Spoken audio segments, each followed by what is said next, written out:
শুধু আমরা উপভোগ করি। প্রথমেই মহারাজকে আমাদের পক্ষ থেকে বরণ করে নিচ্ছেন চরৈবেদীর সভাপতি শ্রী প্রদীপ চট্টরাজ মহাশয়।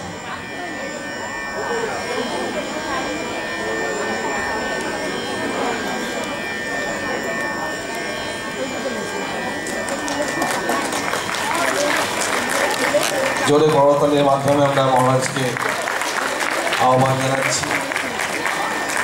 তার সুমধুর কণ্ঠে আমরা সঙ্গীত শ্রবণ করব।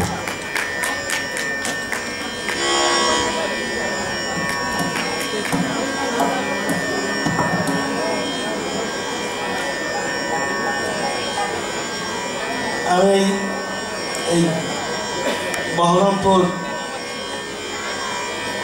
এদের যে সংঘ অপূর্ব গান করে, আমি এসেছি অ্যাকচুয়ালি কামারের এসে বলে না কামারদের কাছে খোঁজ বেচতে যাওয়া। তো আমাকে এরা ডেকে নিয়ে এসছে, এক জায়গায় খুব ভালো গান হচ্ছে, তো পেছনে দেখছি একটা লাঠি নিয়ে ঘোরাঘুরি করছে। তবে যে গান গাইছে তিনি বলছেন যে দেখুন আমি তো সবে মাত্র শিখেছি, একটু একটু ভুল হতে পারে, একটু ক্ষমা করে নেবেন। তো তিনি বলছেন যে আমি আপনার মাথা খুঁজছি না, আপনি তো হতেই পারে ভুল, আপনাদের যে নিয়ে এসছে তার মাথাটা খুঁজছি আমি। কাজেই আমার ভুল চুক যাই হোক ওই এদেরকে ধরবেন। যত তত ভাবে ফুটে ওঠে প্রাণে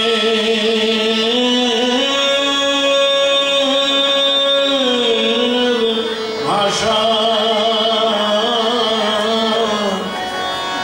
যত মত তত পথে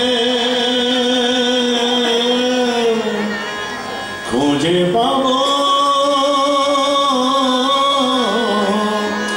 আলো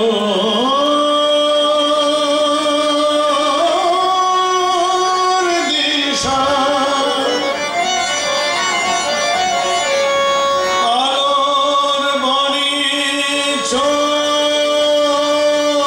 ছড়িয়ে দিল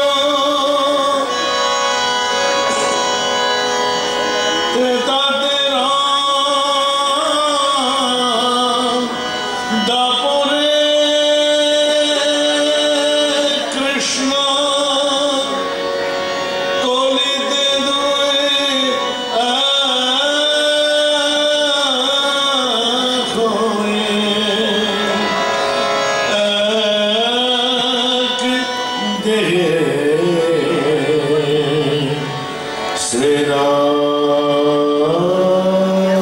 শ্রীরাম কৃষ্ণ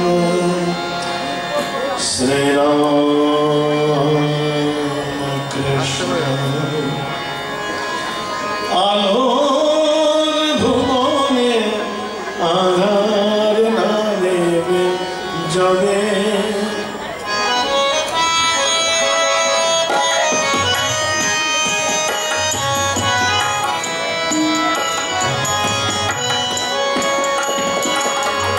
আলোর ভুবনে আধার না দেবে জবে, তুমি তো ঠাকুর বলিয়া গিয়াছ, আবার আসিব তবে, আবার আসিব তবে,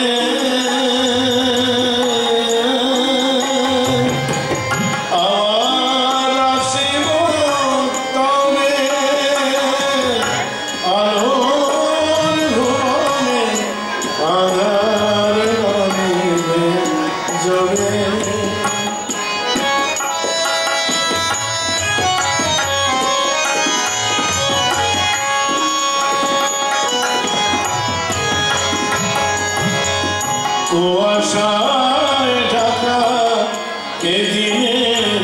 পৃথিবী আজি ব্যথা হয়ে মোর হৃদয়ে ওঠে যে বাজি গানে গানে তাই ডাকি যে তোমায়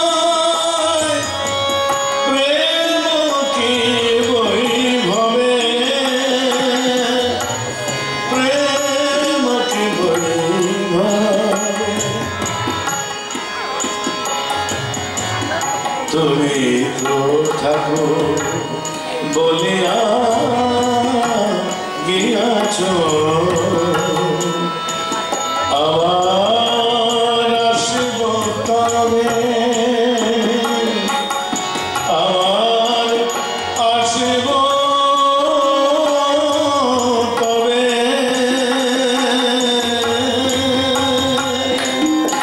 আবার আসব তবে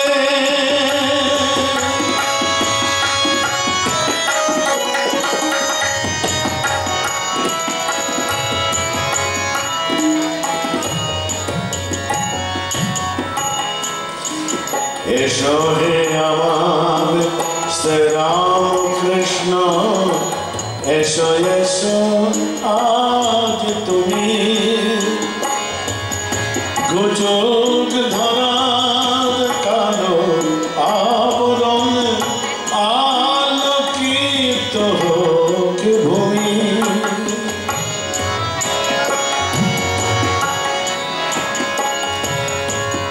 এসো হে আমার শ্রীরাম কৃষ্ণ এসো এসো আজ তুমি গুজব ধরার কালো আবরণ আলোকিত হোক ভূমি বুঝে যাক যত দুঃখ গলে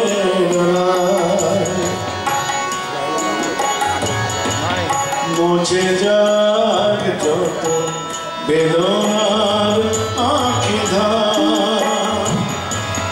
বাজুক কণ্ঠে মিলনের গান বাজুক কণ্ঠে মিলনের গান মা ভৈ রবে মা ভৈ রবে তুমি তো থাকো বলিয়া গিয়াছ আবার আসব তবে আবার আসব তবে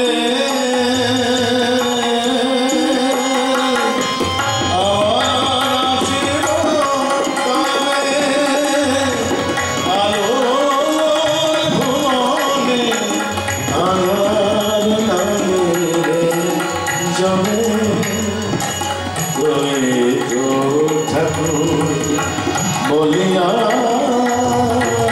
গিয়াছ আবার আসব তবে আবার আসব তবে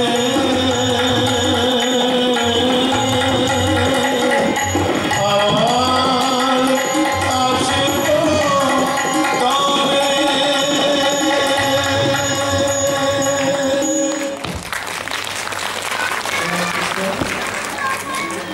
হাতে মিলনের গান তিনি মিলনের গান গাইতে আসবেন কার সঙ্গে কার মিলন জীবের সঙ্গে ঈশ্বরের মিলন জীব আর ঈশ্বরের মিলন ঘটাতে তার আগমন তিনি যোগ করতে এসেছিলেন বিয়োগ করতে আসেননি তাই তিনি বিয়োগ করতে জানতেন না যোগ ভালো করতে পারতেন বলতেন শুভম করি আঁক ধাঁধা লাগে তা তিনি তো বিয়োগ ঘটাতে আসেননি তিনি কেন এলেন ভবের মাঝে এলেন ঠাকুর নতুন ভাবে প্রচলনে, একটা নতুন ভাব, সেই ভাবটিকে প্রচলন করার জন্য ঠাকুরের আগমন। সে ভাবটি কি? সর্বধর্ম প্রচলনে, সর্বধর্ম সমন্বয়ের আমার রূপটি আর দেখিনে।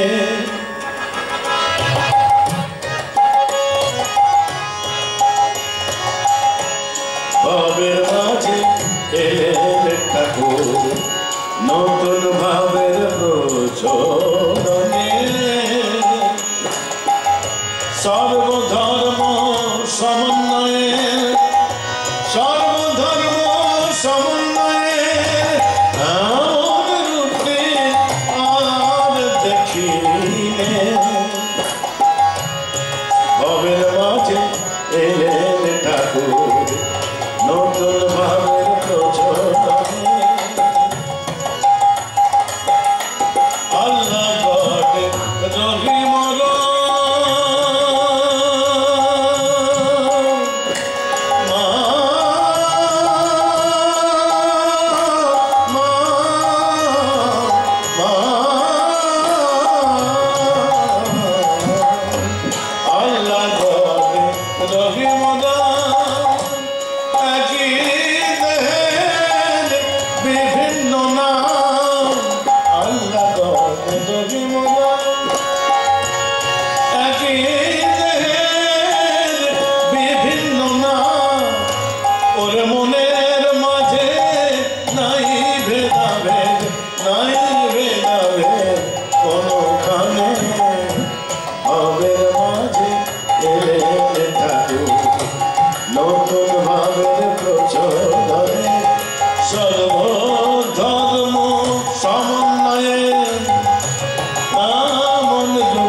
যে কালে সে কৃষ্ণ মানে ভুলের প্রীতি দিলেন টানে, যে কালে সে কৃষ্ণ মানে, যে কালে সে কৃষ্ণ মানে, যে কালে সে কৃষ্ণ মানে, যে কালে সে কৃষ্ণ মানে ভুলের প্রীতি দিলেন টানে, ওরে দিলেন ঢেলে প্রেমের বাড়ি, ওরে দিলেন ঢেলে প্রেমের বাড়ি, সে কাছে পড়ে ওদানেতে ভবের মাঝে এলেন ঠাকুর নতুন ভাবের প্রচলনে, সর্বধর্ম সমন্বয়ে, সর্বধর্ম সমন্বয়ে আমার রূপে আর দেখিনে। ভবের মাঝে এলেন ঠাকুর নতুন ভাবের প্রচলনে।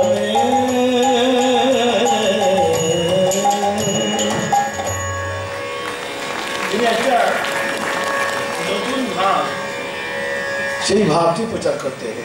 কি সেই ভাব? না বলছেন সর্বধর্ম সমন্বয়ের ভাব। সে ভাবটি কেমন? না বলছেন কিভাবে তিনি করলেন এই সর্বধর্ম সমন্বয়? একটা ঘাটে পুকুরে একজন জল নিয়ে যাচ্ছে, সে একজন হিন্দু, সে একটা কমন্ডলু নিয়ে যাচ্ছে একটা ঘাটে, বলছে জল নিয়ে এলো। পাশের ঘাটে একটা বদনা নিয়ে অ্যালুমিনিয়ামের ঘট, মুসলমান হচ্ছে পানি নিয়ে যাচ্ছে।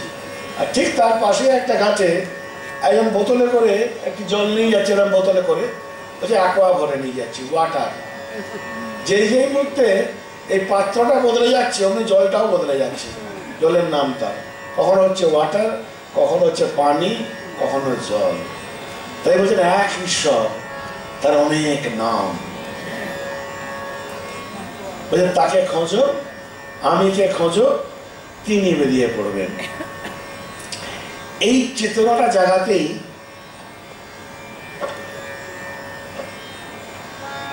শ্রীরামকৃষ্ণের আগমন। জাগো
মা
অভিমানী মূর্তিকে জাগালেন, তার নিজের সাধন বলে।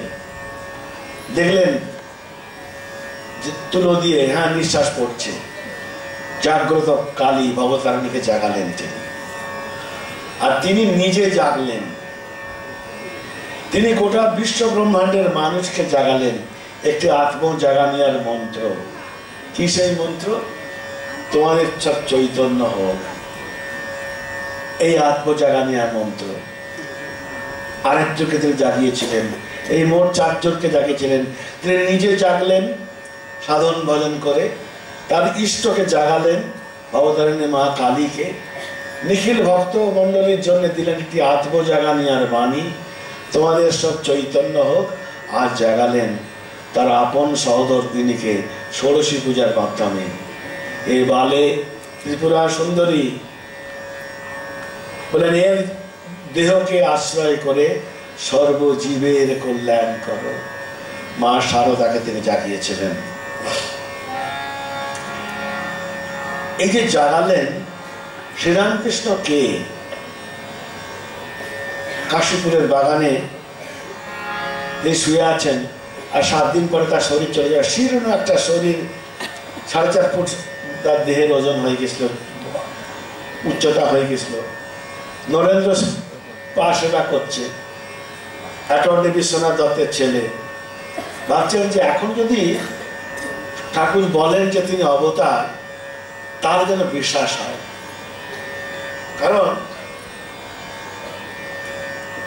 তিনি জানতেন যে মরার আগে তো কেউ মিথ্যে কথা বলবে না, অ্যাটলিস্ট আর তো কদিন পরেই মারা যাবেন এই মানুষটি, এখন হয়তো মিথ্যে কথা বলবে না। সেই সময় তিনি বাঁ পাশ করে শুয়েছিলেন, ডান পাশে ফিরে বললেন, তোর এখনো অবিশ্বাস? যে রাম, যে কৃষ্ণ, সেই রানী এই দেহে সে রামকৃষ্ণ।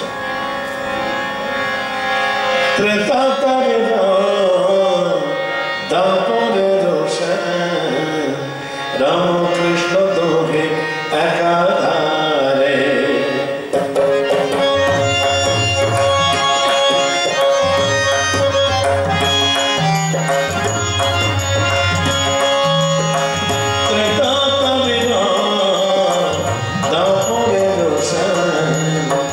রামকৃষ্ণ দোহে একাধারে,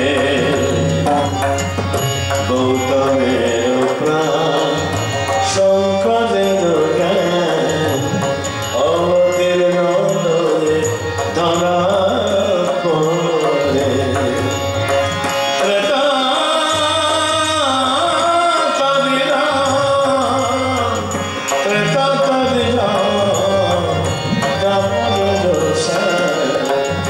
রামকৃষ্ণ দোহে একাধারে।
যে রাম যে কৃষ্ণ সেই ইদানিং এ দেখে সে রামকৃষ্ণ। আমরা যদি তার জীবনীটা একটু দেখি, জীবনটা কিরকম, কখন তিনি জন্মালেন। রাম জন্মালেন কখন? নবমী তিথিতে, রামনবমী তিথি, দিনের বেলা জন্মেছিলেন সূর্যবংশীয় রাম। তখন চাঁদ উঠতে দেরি হচ্ছে, এবার চাঁদ গিয়ে অভিযোগ করছেন প্রজাপতি ব্রহ্মার কাছে, আচ্ছা সূর্য তো অস্তই যাচ্ছে না, তিনি রামের নয়ন মোহন রূপে, মনোহর রূপে এত মুগ্ধ হয়ে গেছেন, অস্ত যেতে পারছে না, যে আমি উঠবো কখন চাঁদ? তখন ব্রহ্মাজি বলছেন, দেখো তুমিও সুযোগ পাবে। এরপরে এলো দ্বাপর যুগ, কৃষ্ণ বংশীয় ভগবান শ্রীকৃষ্ণ যখন জন্মাবেন তখন আকাশে অষ্টমীর তিথির সেই চাঁদ, এই চাঁদ তখন অস্ত যেতে ভুলে যাচ্ছে, শ্রীকৃষ্ণের ওই সুন্দর নয়ন মনোহর রূপে মুগ্ধ হয়ে যাচ্ছেন। রাত্রিতে জন্মেছিলেন শ্রীকৃষ্ণ, যমুনা ফুলে ফুলে উঠছে, সুন্দর পূর্ণিমার চাঁদ, মাধবীলতা ফুটেছে, এই সময়ে শ্রীকৃষ্ণ জন্মালেন। তাহলে দিনে জন্মালেন ভগবান রাম, রাত্রে জন্মালেন ভগবান শ্রীকৃষ্ণ। এখন রামকৃষ্ণ কখন জন্মাবেন? যদি তিনি দিনে জন্ম, তিনি রাম অবতার হয়ে যান, দিনের বেলা জন্মালে। কৃষ্ণ অবতার হয়ে যান যদি রাত্রে জন্মান, তিনি কখন জন্মাবেন? ভোরবেলায়, যখন দিনও নয় রাত্রিও নয়, দিন আর রাত্রির এই সন্ধিক্ষণে, উষাকালে, যখন আমাদের অজ্ঞানের অন্ধকার যখন চলে যাবে আর রাস্তাতে যখন জ্ঞানের আলো ফুটবে, তখনই তো শ্রীরামকৃষ্ণ জন্মাবেন। আর জন্মালেন কোথায়? নারী শক্তিকে মর্যাদা দেওয়ার জন্য রন্ধনশালা, কোনো হসপিটাল বা কোনো ঘরে জন্মাননি, রন্ধনশালাতে। উনি জানতেন যে খালি পেটে ধর্ম হয় না, ধর্মজীবন লাভ করতে গেলে আগে পেটে অন্ন দরকার, আর সেই অন্নের যিনি অধিকর্তা, এই মাতৃজাতির ভাব, জগতের মাতৃ শক্তির বীজ পোঁতার জন্যই তিনি এসেছিলেন। মাও বলেছেন যে মাতৃভাবের বিকাশের জন্য তার আশা, তাই ওই মাতৃভাবটা বিকাশের জন্য ওই মাতৃভাবের ওই রন্ধনশালাটিকে বেছে নিলেন তার জন্মের স্থান হিসাবে।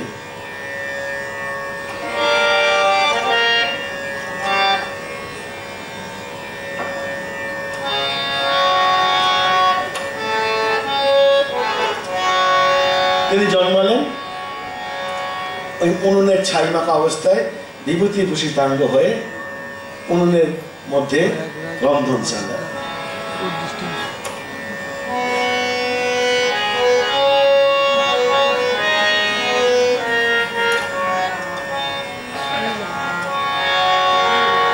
কেলো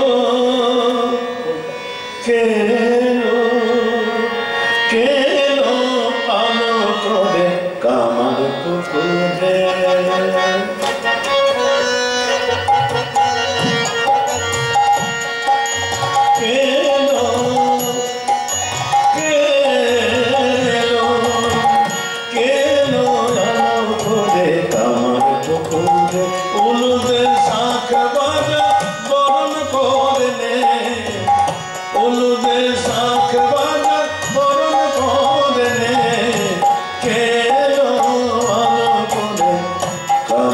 পুকুরে কেন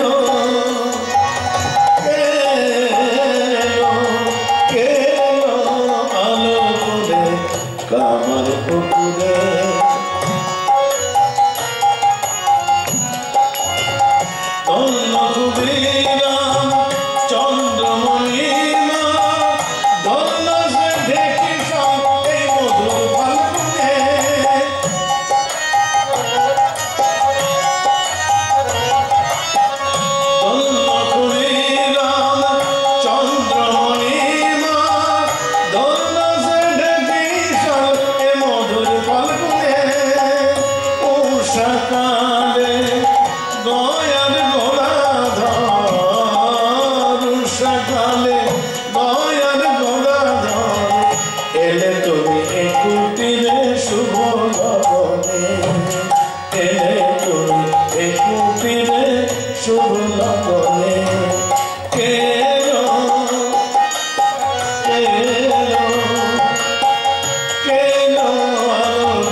উষাকালে মানুষকে ব্যাকুলতা শেখাতে তার আগমন। তিনি তার শিষ্যদের বসে ভবনাথ, রাখাল, নরেন্দ্র এদেরকে বসে একদিন সঙ্গ করছেন। তো বলছেন, আচ্ছা নরেন, যদি তোকে একটা ভাঁড় রস দেওয়া যায় আর বলা হয় তোকে খেতে, তুই কোথায় বসে খাবি? নরেন বলছে, পাড়ে বসে খাবো। কেন?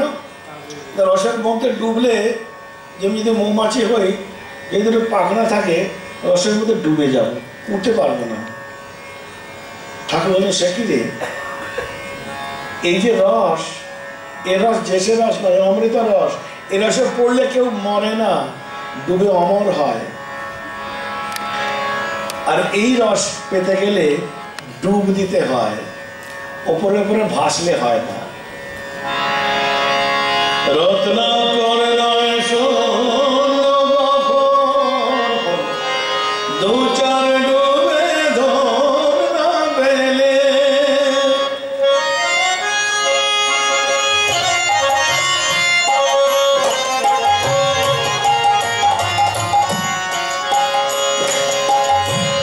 রত্নাকর নয় শূন্য কখন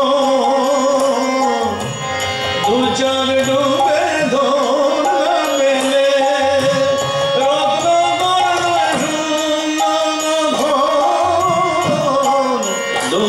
ডুবে ধন না পেলে তুমি আগ সমুদ্রে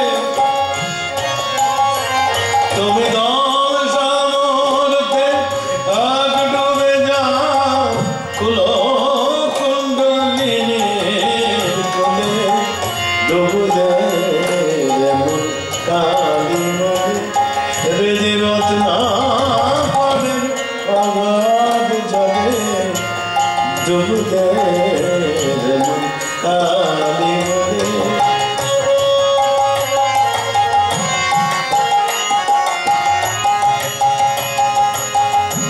গান সমুদ্রের মাঝের মন শান্তির পামুক্তা ফলে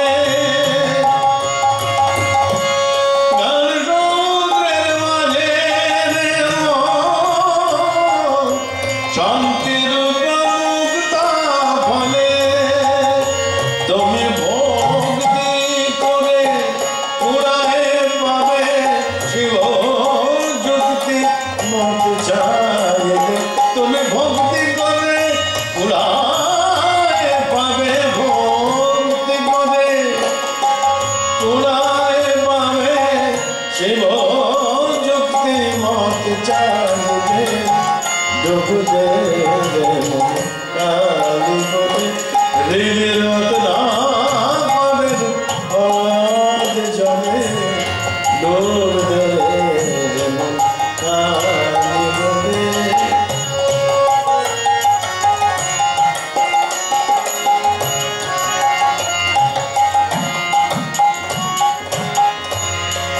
কামাদি ছয় কুম্ভীর আছে আর লোভে সদাই চরে মা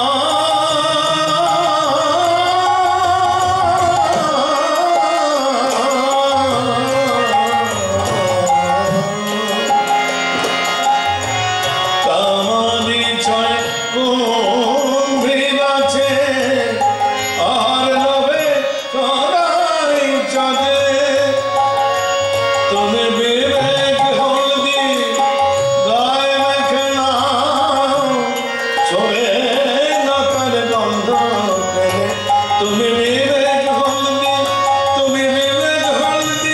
গায়ে মেখে নাও বিবেক হলদি গায়ে মেখে নাও ছোবে না তার গন্ধ পেলে ডুবু দে কালী মনে হৃদি রত্না পাবে অগাধ জলে ডুবু দে কালী মনে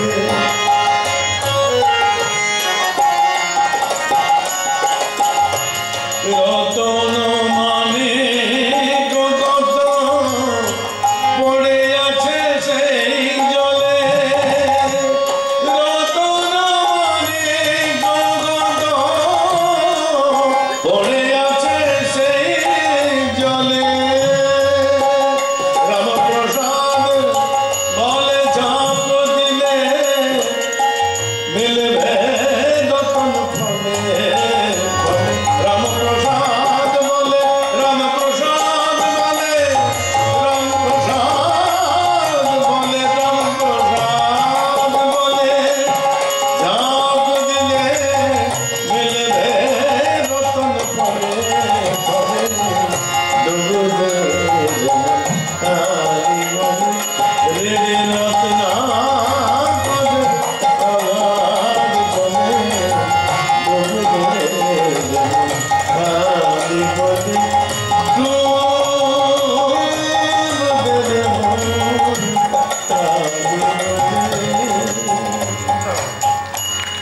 রথযাত্রা মহাদল মহাধুমধাম রথযাত্রা লোকাদল মহাধুমধাম ভক্তের লোটায় পথে করেছে প্রণাম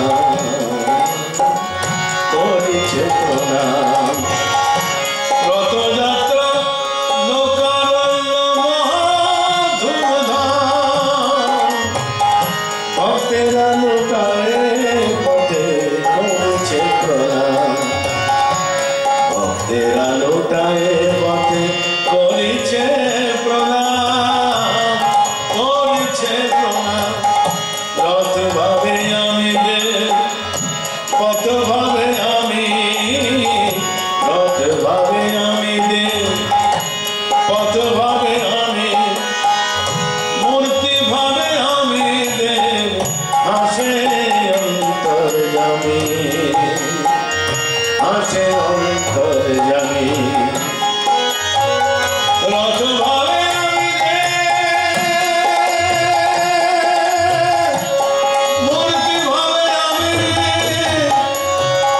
পথ ভাবে আমি দেব হাসে অন্তর্যামী হাসে অন্তর্যামী ধরোনা ধরোনা রথ চক্র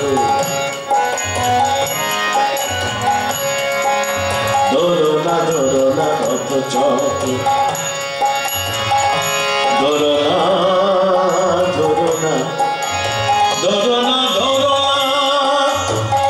ধরোনা ধরোনা ধরোনা ধরোনা ধরোনা ধরোনা ধরোনা ধরোনা ধরোনা রথ চক্র রথ কি চক্রে চলে যে চক্রের চক্রে হলে যে চক্রের চক্রে হলে যার চক্রে জগৎ চলে ধরোনা ধরোনা রথ চক্র ধরোনা ধরোনা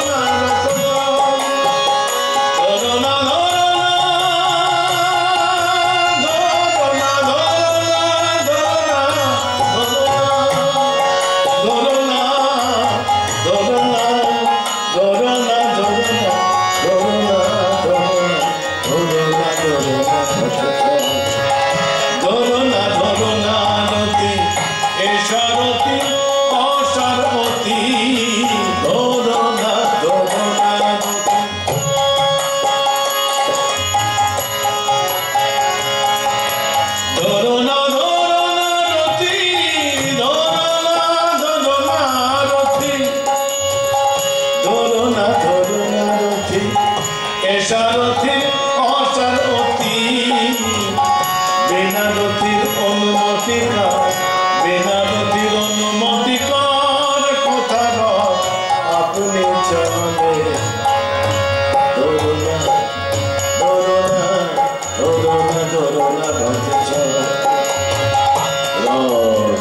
চক্রে চলে যে রথের চক্রে হলে যে রথের চক্রে হলে যার চক্রে জগৎ চলে ধরোনা ধরোনা রথ চক্র ধরোনা ধরোনা রথ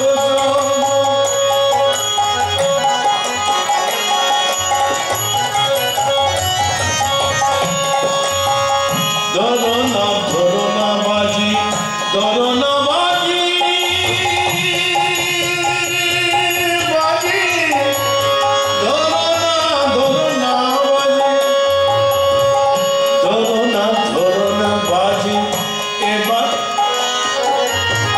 এ বাজি নয় ভেলিকি বাজি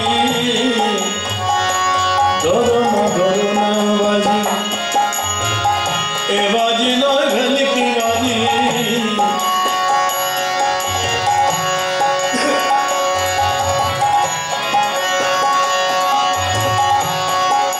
ধরোনা ধরোনা ধরোনা ধরোনা ধরোনা বাজি ধরোনা ধরোনা বাজি ধরোনা ধরোনা ধরোনা ধরোনা ধরোনা ধরোনা ধরোনা বাজি এ বাজি নয় ভেলিকি বাজি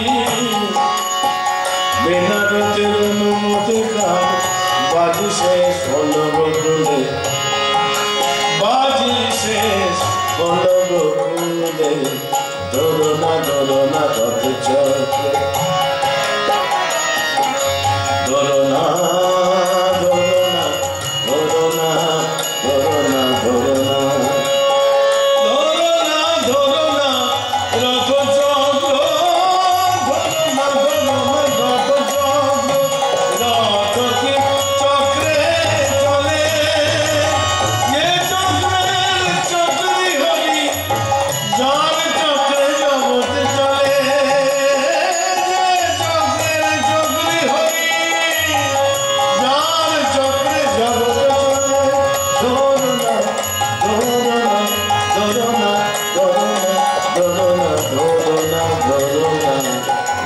ভাগবতের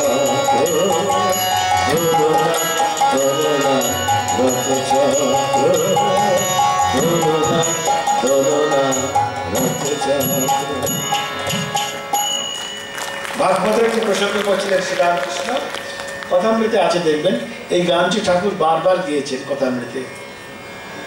ধরো না রথচক্র, রথ কি চক্রে চলে, যে রথের চক্রে হরি, যার চক্রে জগৎ চলে। গোপীরা সে যখন কৃষ্ণ আর বলরামকে যখন নিয়ে যাচ্ছে, তখন তাদের রথ আটকে রেখেছে, রথের চাকার সামনে শুয়ে পড়ছে, এটা আমরা যেতে দেবো না শ্রীকৃষ্ণকে বলরাম। কংসের আমন্ত্রণে যাচ্ছেন, অক্রূর নিয়ে এসছেন, তখন ওই অক্রূরই বলছেন এ রথের চাকাকে ধরো না। রথ মানে কি? জীবন, গতি। রথের 4 চাকা, মানুষেরও 4 চাকা, 2টি হাত 2টি পা। কেটে ফেলে দিন, মানুষ আর কোথাও নড়তে পারবে না, চড়তে পারবে না, কোথাও যেতে পারবে না, স্থবির হয়ে যাবে, চাকাটা স্থির হয়ে যাবে। তাই বলছেন রথের চাকাকে ধরো না। রথ জীবন, এ গতি, অবিরাম গতি চলবে, চক্রবাত পরিবর্তনতে। রথ মানে হচ্ছে গতি, জীবন। আর রথে চ বামনম দৃষ্ট্বা পুনর্জন্ম ন বিদ্যতে। যে এই রথেতে, এই দেহরূপ রথে রথিরূপী আত্মাকে যে দেখেন, রথে চ বামনম দৃষ্ট্বা, তার পুনর্জন্ম হয় না। তাই ভগবান যে রথে করে যান, এটি জীবনের গতির সঙ্গে তিনি এগিয়ে যান। জগন্নাথ যিনি জগতের নাথ, তাই বলছে এই রথের চাকাটিকে ধরো না, তাহলে জীবনের গতিটা থেমে যাবে। বলছে ধরো না রথি, এ সারথি অসার অতি। রথে যে বসে আছে সারথি অসার, এর কোনো বুদ্ধি নেই, জ্ঞান নেই, এর পেছনে ভগবানের রথিরূপী আত্মা আছে বলেই মানুষ চলছে ফিরছে। তাই এই সারথিকে ধরতে যেও না। তারপর বলছেন ধরো না রথি, এ সারথি অসারথি, বিনা রথির অনুমতি কার, কোথা রথ আপনি চলে। এই রথে যে রথিরূপী আত্মা আছে বলেই রথ চলছে। যেই রথ থেকে রথি চলে যাবে, মানুষের বডিটা 3 ঘন্টার মধ্যে ডিকম্পোস্ট হয়ে যাবে, আর চলবে না। তাই বলছেন এই সারথিকে ধরতে যেও না, এ রথির সারথি। তারপরে ধরো না বাজি। বাজি মানে ঘোড়া। এই যে 4টে ঘোড়া যাচ্ছে দেখছো, এত বড় ঘোড়া নিয়ে এসছি, এগুলো খেলনা ঘোড়া নয়। ধরো না বাজি, এ বাজি নয় ভেলকি বাজি, মানে এটি খেলনার ভেলকি বাজির বাজি নয়, এটি আসল ঘোড়া। তোমার যদি একটা লাথি মারে কোথায় মরে পড়ে থাকবে। তাই গোপীদের বলছেন যে তুমি এই রথের চাকার থেকে ধরো না। আমি এসেছি কংসের আমন্ত্রণে, এই শ্রীকৃষ্ণ বলরামকে নিয়ে যাব, তাই তুমি আটকিও না। তখন গোপীরা একটি সুন্দর কীর্তন গাইছে। গোপীরা বলছে তোমরা তো নিয়ে যাচ্ছ, তোমরা জানো সেটা শ্রীকৃষ্ণ কি খায়, কিভাবে কি কাপড় পরে, কিভাবে তিনি থাকেন জানো? নিয়ে গেলেই হলো কংসের কাছে।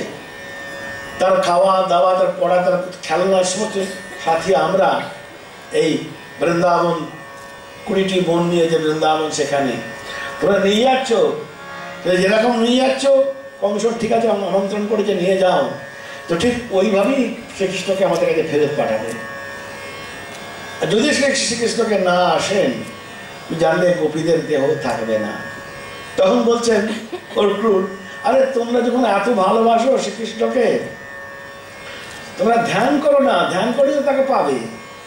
বলছেন যে মন দিয়ে ধ্যান করব, সেই মনটাও তোমরা তাকে দিয়েছি, আবার বিচারণী হলো। শ্রীকৃষ্ণগত প্রাণা সে গোপীরা, 9 বছরের বালক শ্রীকৃষ্ণ আর 36 বছর থেকে 38 বছরের রমণী রাধাদের, এদের যে প্রেম, সে প্রাকৃত প্রেম নয়, অপ্রাকৃত অপার্থিব প্রেম। তাই সেই গোপীদের কথা গোপীরা তখন গাইছে যে আমরা মরে যাব যদি শ্রীকৃষ্ণ কিছু হয়। এটি মাথুরের কীর্তন। শ্রীরামকৃষ্ণ বারবার কথা বলতে গিয়েছেন গানটি। আমি কি করি এই কানুরে নিয়া,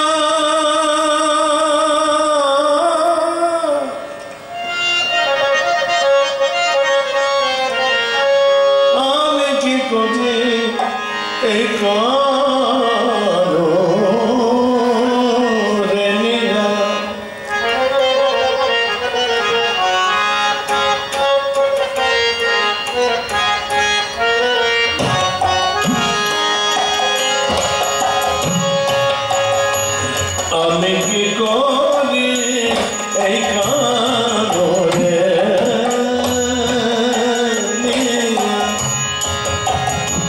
সে জন্য চোর গানায় দয়া মায়া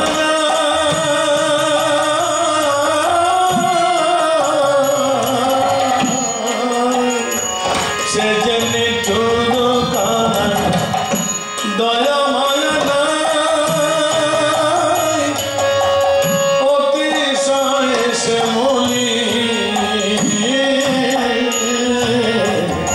আমি কি করি এই কানরে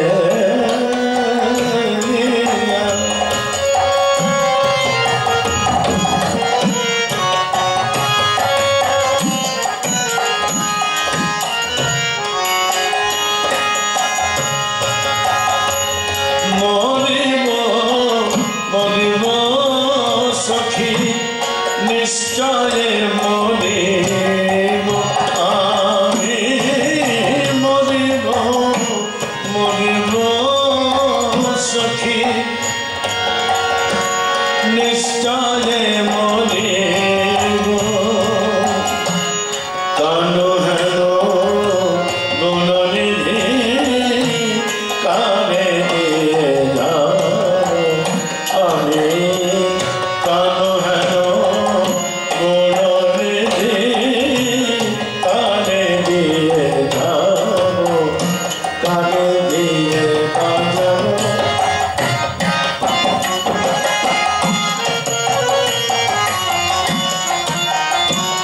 আমি কানুরে কানে দিয়ে বাজাবো কানুরে কানে দিয়ে বাজাবো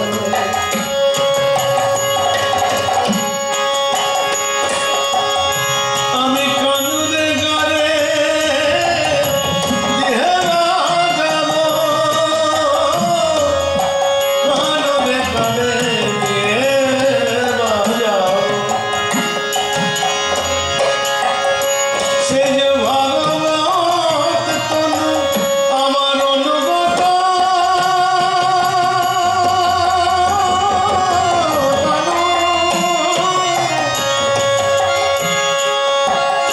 সে যে ভাগবত তনু অনুগত কানু কানু ছাড়া রে করুণা গো কানু রে কানে দিয়ে বাজাবে তোরাই পিতা পারবি সখী কানর কানর যতন করতে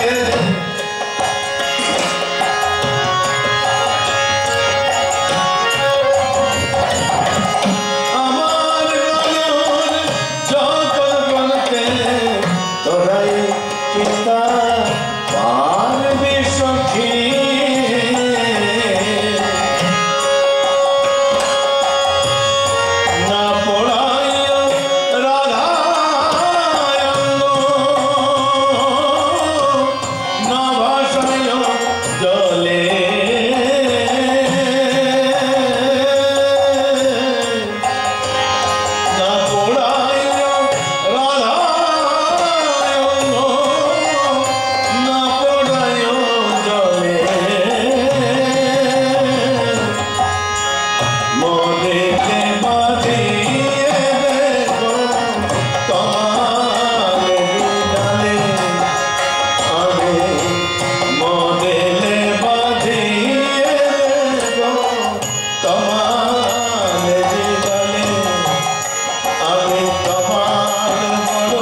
কৃষ্ণ কালো তমাল কালো তমাল ভালো তমাল ভালোবাসে কৃষ্ণ কালো তমাল কালো তমাল ভালোবাসে তমাল কাকে বসে মধু বাজারে তমাল কাকে বসে মধু বাজারে কৃষ্ণ কালো তমাল কালো তমাল ভালোবাসে তমাল কাকে বসে মধু বাজারে বাজাই তো বাজাই তো তমাল কাকে বসে মধু বাজাই তো বাজাই তো জয় রাধে জয় রাধে বলে জয় রাধে জয় রাধে বলে জয় রাধে জয় রাধে বলে বাজাই তো বাজাই তো তমাল কাকে বসে মধু বাজাই তো রাধে কৃষ্ণ বলে বাজাই তো বাজাই তো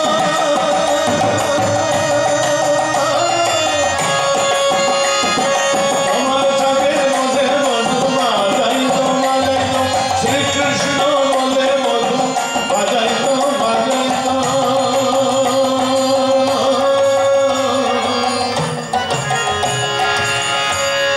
যমুনা তো টেনে কোলে খেলে কদমের মনে যমুনা তো টেনে কোলে খেলে কদমের মনে মনে লয়ে তব করা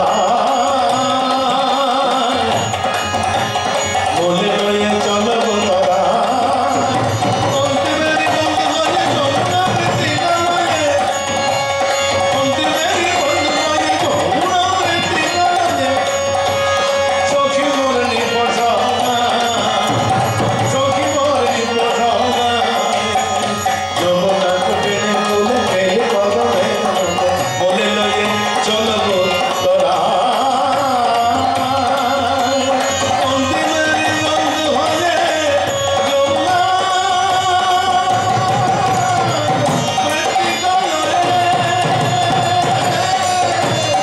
অন্তিমেরি বন্ধু লয়ে যমুনা প্রীতি লয়ে সখী মোর নিপসনা সখী মোর নিপসনা লেপন করে যমুনা দেবাদি রঙে লেপন করে তমাল কদম্ব বলে লেপন করে লেপন করে লেপন করে যমুনা দেবাদি রঙে লেপন করে তমাল কদম্ব বলে লেপন করে শ্যামের কোল রঙে লিপন করে ও লিপন করে লিপন করে লিপন করে লিপন করে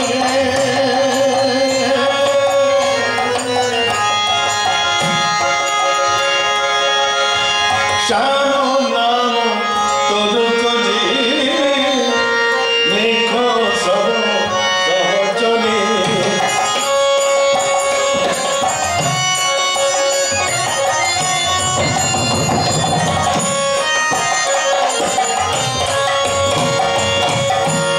শ্যাম নাম তোর তুঝি লিখো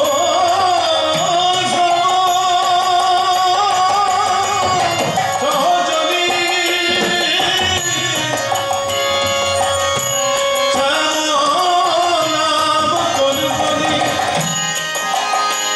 ঠাকুর 128 বার গিয়েছেন বলরাম মন্দিরে আর এই বলরাম মন্দিরে কীর্তনটি গাইছেন বৈষ্ণব চরণ কীর্তন করছেন আর ঠাকুর তাতে আখর দিচ্ছেন যখন এই জায়গায় এসছেন